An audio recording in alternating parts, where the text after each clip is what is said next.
So this is our split squat with a narrow stance and a forward shin angle.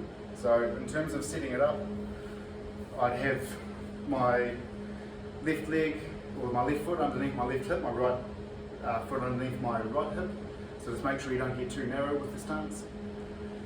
And I'd have my trail, the knee of the trail leg in line with the heel of the front leg.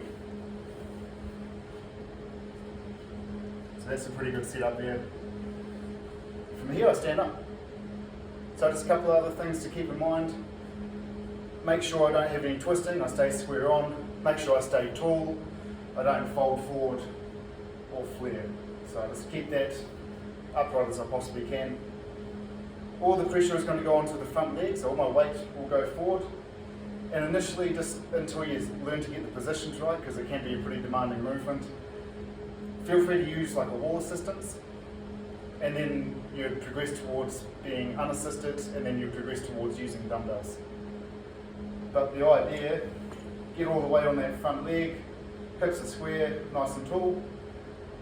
I'll let that shin go forward as far as I possibly can as I go down. So I go forward and I never let the shin come backwards.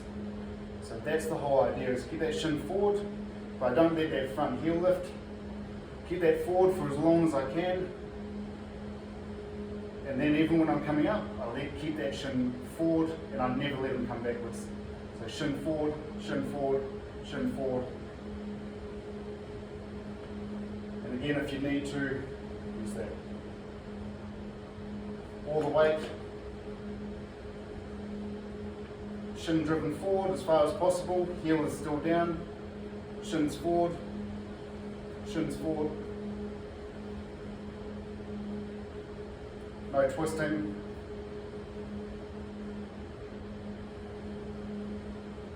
Obviously there becomes a point at the very, very top where you can't keep that shin forward, but the idea is to keep the shin driven forward for as long as you possibly can, and then you can stand up and finish that last little bit.